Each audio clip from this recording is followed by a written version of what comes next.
బయటకు వచ్చేవాడు కదా అనేది మా ప్రశ్న. Right right, one by one మాట్లాడదామండి. మనతో మస్తాన్ రావు గారు, సీనియర్ జర్నలిస్ట్, రాజకీయ విశ్లేషకులు. మస్తాన్ రావు గారు, గుడ్ ఈవినింగ్ అండి. Good evening sir. Good evening. So మీరేం చెప్తారు సార్, సీదిరి అప్పలరాజు గారు కుమార్ని అరెస్ట్ చేయటం తప్పని వైసీపీ అంటుంటే ఆయన కుమారుడు చేసిన దాన్ని ఆయన కప్పిపుచ్చాలని చూసేటువంటి క్రమంలో మాత్రమే ఆయన మీద పర్టికులర్ సెక్షన్ కింద కేసు నమోదని టీడీపీ చెప్తుంది. సార్ ఇప్పుడు సీదిరి అప్పలరాజు గారి విషయంలో టోటల్గా అయితే ఆయన సీదిరి అప్పలరాజు గారే తప్పు చేశారు. అది మనకు అందరికి అర్థమవుతుంది. ఆయన ఏ పార్టీ అనేది పక్కన పెట్టిన ముందు ఆయన వైఎస్ఆర్ సిపిఐ ఎవరైనా వాడు అబ్బాయి గుద్దాడు, దానికి సంబంధించిన సీసీ ఫుటేజ్లు అన్ని దొరికాయి, ఆయన చికిత్స చేయించారు. అక్కడ ప్రధానంగా వచ్చేది ఏంటంటే మానవత్వం. మానవత్వం అంటే ఏంటి? ఆ చనిపోయిన వ్యక్తిని, చనిపోయాడో లేదో తెలియదు, ఎగిరి అవతల పడ్డాడు. ఆ పడ్డప్పుడు అతను తీసుకెళ్లి హాస్పిటల్కి తీసుకెళ్లే ప్రయత్నం ఈ గుద్దిన వ్యక్తి చేశాడా లేదా అనేది చట్టం అడిగిద్ది. అవును, కోర్టులో అడుగుతాయి కదా. వదిలేసి వెళ్ళాడో, ఎస్, ఎవడైతే అతన్ని అలా వదిలేసి వెళ్ళాడో ఆ వదిలేసిన వెళ్ళి యాక్సిడెంట్ కారకుడైన మీద హత్యా ప్రయత్నం అనేది పెడుతున్నది. అవి జగన్ గారు అమాయకంగా ఇది కల్పబుల్ హోమిసైడ్ పెట్టారంటే మరి ఆయన ఎందుకు తీసుకెళ్లేదని అడగాలి కదా. సీదిరి అప్పలరాజు గారు అబ్బాయిని పిలిచి జగన్ గారు మరి నీకు లైసెన్స్ ఇచ్చేటప్పుడు చెప్తారు కదా, ఒకవేళ మనం డాష్ ఇస్తే ఆ పక్కన ఎవరైనా ఇంజూరీ అయితే వాడిని హాస్పిటల్కి తీసుకెళ్లాల్సిన బాధ్యత కూడా మన మీద ఉంది కదా. సీదిరి అప్పలరాజు గారు మీ అబ్బాయికి ఇవన్నీ చెప్పారా లేదా? నువ్వు అమాయకుడైనా కూడా బుల్లెట్ బండి 1,50,000 2 లక్షలు ఇచ్చినప్పుడు మరి అవన్నీ కూడా జగన్ గారు అడగాలి కదా. చిన్నపిల్లాడే కదా అంటే అవతలవాడు ప్రాణం కదా. మరి వాళ్ళ ఇంట్లో ఏంటి అది రొట్టె తేవడానికి బయటకు వచ్చాడంట, ఇంటికి వెళ్ళేసరికి పాలు రొట్టెలు లేవు, పిల్లోళ్ళు ఇద్దరు కూడా ఏడుస్తున్నారు. ఏం చేయాలి మరి? అక్కడ కూడా ఒక మహిళ, 2 మహిళలు రోడ్డును పడ్డారు. ఇప్పుడు వాళ్ళకి ఎవరు దారి?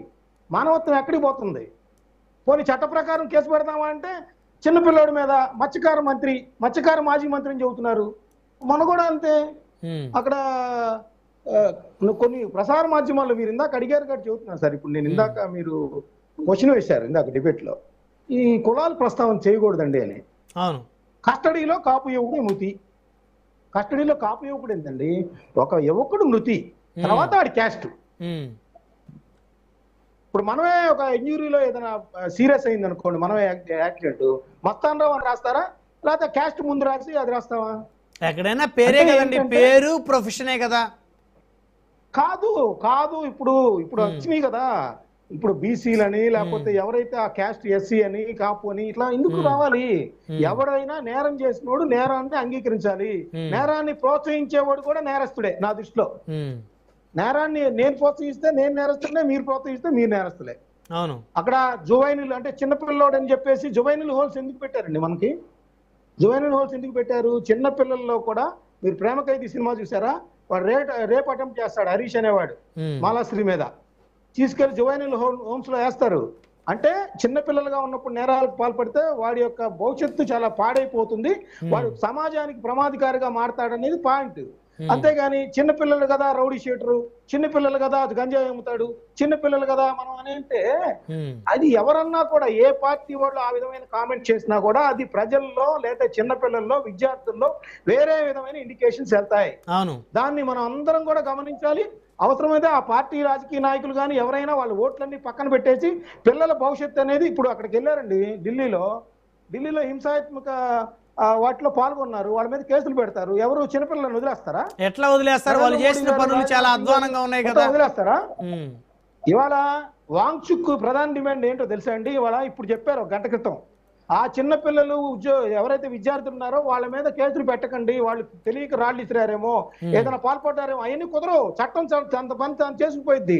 అదేంటండి, వాళ్ళు చిన్నపిల్లలు అమాయకులు నీట్ ఎగ్జామ్ రాశారు, మరి వాళ్ళకి అన్యాయం జరిగింది కాబట్టి వాళ్ళు రాళ్ళు వేస్తారు, ఒకళ్ళని కొట్టేస్తారు, ఎస్ఐని కొట్టేస్తారు, పోలీసులు కొట్టేస్తారు, పోలీసుల వాహనాలను తగలబెట్టేస్తారంటే ఒప్పుకుంటారా? జైల్లో పెడుతున్నారు అక్కడ. సో చిన్న పిల్లలు పెద్ద పిల్లలు అనేది ఒక పెద్ద వ్యక్తులు పెద్ద పొలంలో ఉన్న వాళ్ళు ఎవరు కూడా మాట్లాడకూడదు. చట్టం రాజకీయ కక్ష సాధింపు మీద పెడితే ఖచ్చితంగా, ఇప్పుడు జగన్ గారి మీద రాజకీయ కక్ష సాధింపు మీద పెట్టారు కేసులు ఉన్నాయా? ఆయన బయట ఉన్నారు కదా, 21 కేసులు ఉన్నా కూడా సుప్రీంకోర్టు రక్షిస్తుంది కదా ఆయన్ని, రక్షించట్లేదా? ఆయన అన్ని పెట్టుడి కేసులు ఏం చెప్తారు కదా, ఓకే నిజమే, అందుకనే సుప్రీంకోర్టు రక్షణ కల్పించింది జగన్మోహన్ రెడ్డి గారికి. ఒకవేళ రాజకీయ కక్ష సాధింపుతో పెడితే ఖచ్చితంగా సుప్రీంకోర్టు ఇస్తుంది. ఇక్కడ మరి సీదిరి అప్పలరాజు గారి విషయం అయితే ఖచ్చితంగా ఆయన తప్పు చేశారు, ఆ తప్పును ఒప్పుకుంటే అది సరిపోతుంది. ఎందుకంటే అది అందరికి కళ్ళకు కట్టినట్టు తెలిసిపోతుంది కదా. వాళ్ళ ప్రధాన అనుచరుడు ఆ సిద్ధార్థ త్యాగి ఒప్పుకున్నాడు, వాళ్ళ యొక్క వాంగ్మూలాల మీద కేసు అంతా నమోదు చేశారు. సరే, కోర్టు పరిధిలో తేలుతుంది. నేననేది ఏంటంటే, నేరం జరిగినప్పుడు వెనకేసుకు రావద్దు అనేది అన్ని రాజకీయ పార్టీలు గ్రహించాలి. ఇంకోటి రైట్ చెప్తాను. రైట్ రైట్ ఒకసారి సార్, శ్రీధర్ ఇందాక అప్పలరాజు అరెస్ట్ మైనింగ్ అంశం ఒకసారి విజువల్స్ చూద్దాం. 30 సెకండ్స్ అండి, 30 సెకండ్స్. ఇందాక ఇప్పుడు పంచదారుల విషయంలో చెప్పారు కదా, వైఎస్ఆర్సీపీ చేస్తున్న దానిలో చాలా న్యాయం ఉంది. నేను అంటాను, ఏ పార్టీ అధికారంలో ఉంటే ఆ పార్టీ వాళ్ళు ఇట్లా మైనింగ్స్ కానీ ఇసుక కానీ అన్ని దోచుకుంటారో ఏంటండి, నాకు అర్థం కాదు. ఆ వైఎస్ఆర్సీపీ అధికారంలో ఉన్నప్పుడేమో వాళ్ళ పార్టీ నాయకులు, ఇప్పుడు కూటమి సర్కార్ అధికారంలో ఉన్నప్పుడు వీళ్ళకి సంబంధించిన వాళ్ళు ఎవరు అంటే, ప్రజల యొక్క వనరుల్ని ఏదైతే ప్రకృతి మన రాష్ట్రానికి ప్రసాదించిన వనరుల్ని ఎవరు పార్టీ అధికారంలో ఉంటే దోచుకుంటా ఉంటారా? దీనికి ఎక్కడ అడ్డుకట్టు పడింది? ఓకే ఓకే సమయం తక్కువ ఉంది. వైఎస్ఆర్సీపీ ఉద్యమిస్తుందో, వైఎస్ఆర్సీపీ డిమాండ్ చేసిన వాటన్నిటిని కూడా ప్రభుత్వం కూడా పరిగణలోకి తీసుకొని దర్యాప్తు జరపాలి. మైనింగ్ కూడా వెంటనే ఆపు చేయాల్సిన అవసరం అయితే ఉంది. శేఖర్ రెడ్డి గారు, సో మీకు కంక్లూజన్ ఇవ్వండి, వన్ వర్డ్ కంక్లూజన్. సార్ ఒక్క నిమిషం సార్. Culpable homicide